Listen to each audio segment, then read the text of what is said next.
In the quiet space between ambition and affection, a single question echoes through the life of CEO James: love or career?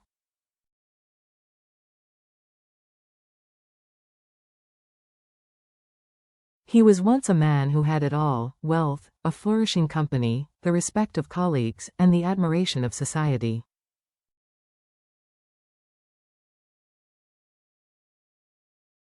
Yet, behind the glossy facade of corporate triumph stood a private dilemma that no business strategy could solve.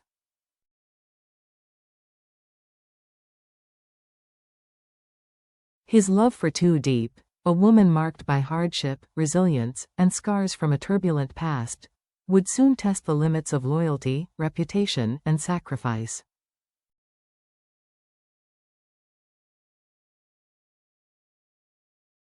Whispers abroad, far away, in a boardroom bathed in the sterile light of another country, James's father, Mr.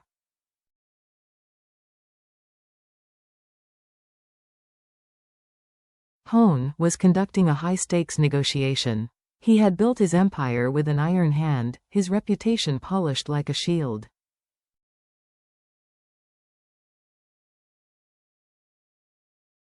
The meeting was proceeding as planned until one partner, perhaps emboldened by wine and candor, raised a subject no father wished to hear in such a setting.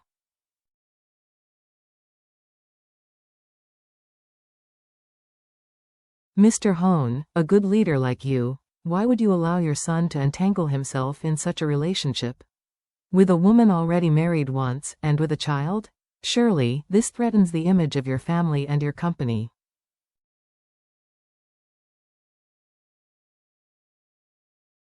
The words fell like stones into still water, their ripples tightening around the proud businessman's heart.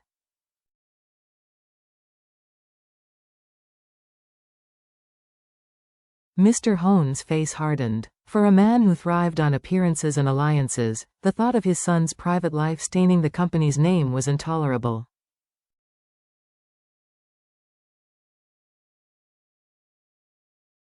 That night, with barely restrained anger, he called home. His wife answered, balancing her duties in their absence.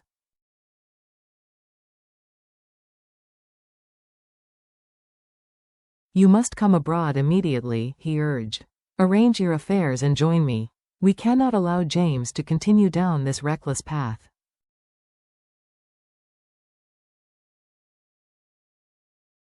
But Mrs. Hone, though gentle in tone, stood firm. He is old enough to decide his own life.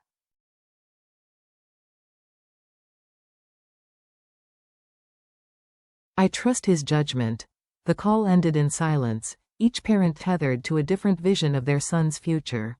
One dictated by honor, the other by faith in love.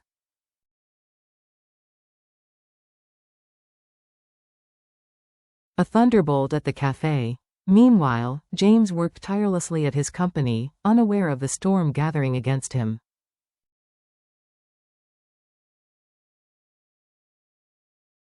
To him, life still revolved around projects, strategies, and numbers, until a fateful afternoon changed everything.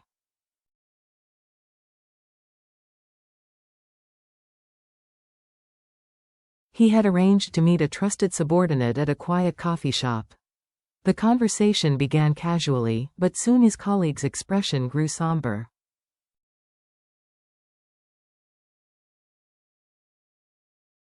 Lowering his voice as if the walls themselves might betray him, he delivered the blow.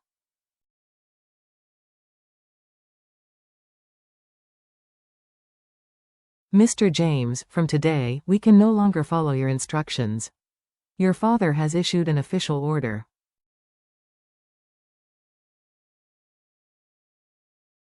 All decisions must await his approval. You are suspended from the company. The words struck like lightning.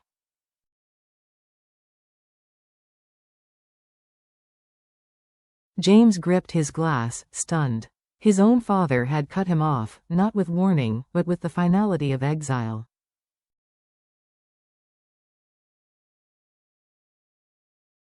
His chest tightened with betrayal. Yet beneath the ache, a new clarity began to dawn. The battle ahead was no longer about corporate control.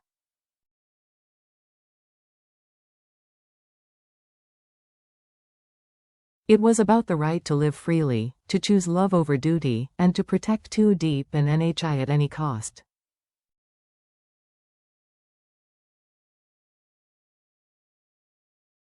The confession at home. Driving through streets blurred by neon and noise, James returned home, the weight of disinheritance heavy on his shoulders.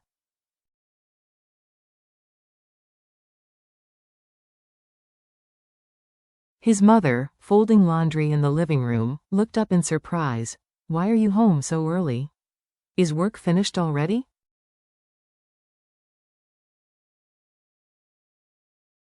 For a long moment, James sat silent, before confessing. His father had stripped him of authority.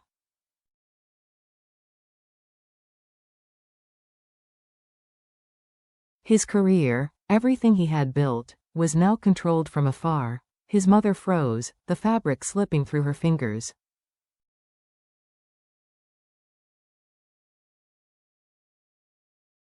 She had tried to reason with Mr. Hone, she explained, but his stubborn pride was immovable.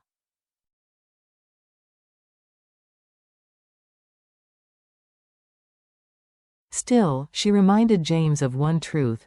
The road ahead would be hard, but love had its own kind of power.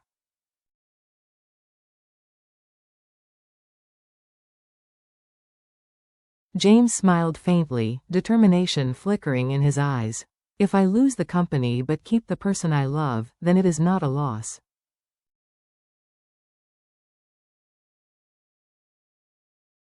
Love in the rain. That evening, under a drizzle that blurred the city lights, James walked into Tú Diep's modest home.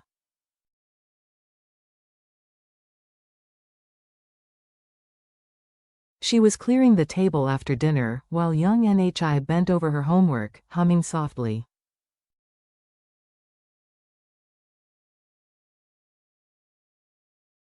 James, still damp from the rain, took Diep's hand. His voice carried both exhaustion and resolve.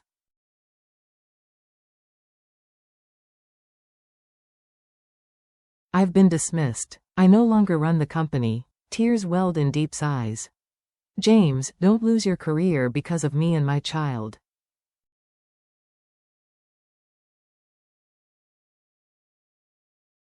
I don't want to become your burden, but James tightened his grip. You are not a burden.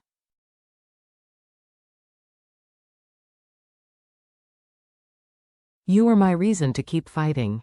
I don't want to live a life dictated by others.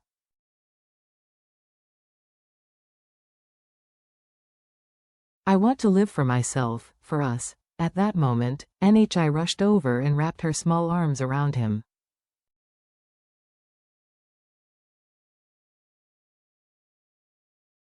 I want Uncle James to be with me and Mom, she whispered. Diep's tears spilled freely as she leaned against James's shoulder, the three of them bound in a silence warmer than words.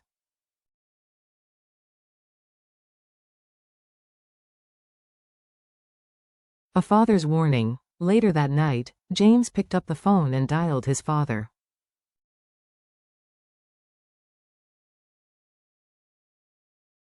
The line rang long before Mr. Hone finally answered. Father, I know you want what's best for me.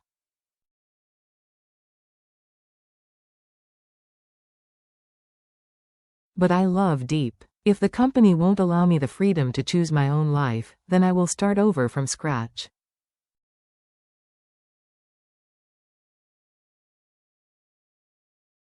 A pause. Then a voice, low and edged with steel. You will regret this, James. The world is not as easy as you think.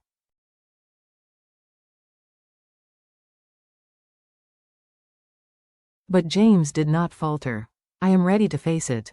I only ask one thing. Don't harm Diep and NHI.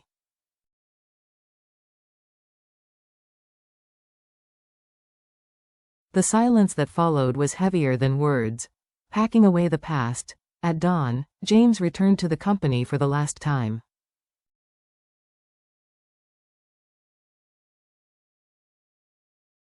The long hallways echoed with his footsteps as employees avoided his gaze, pity clouding their eyes.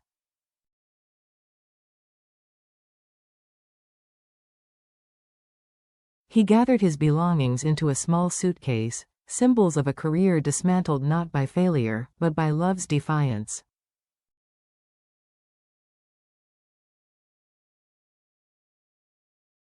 Walking out of the building, his steps were slow, but his eyes burned with determination.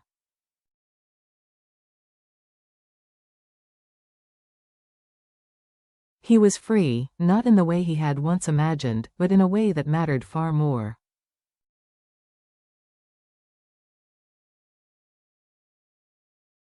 A new beginning. When James reached Tú Diep's door, he knocked gently. She opened it, eyes red from tears, and there he stood with a small suitcase and a faint smile.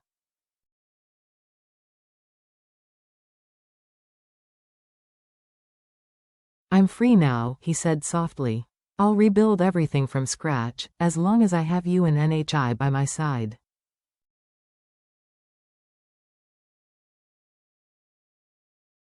Deep collapsed into his arms, her sobs mixing with laughter. NHI, radiant and unafraid, ran to embrace them both.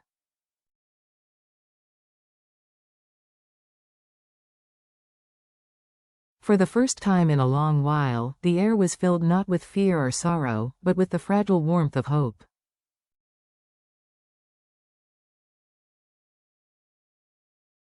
In that moment, they were no longer a man cut off from his empire, a woman haunted by her past, and a child longing for love.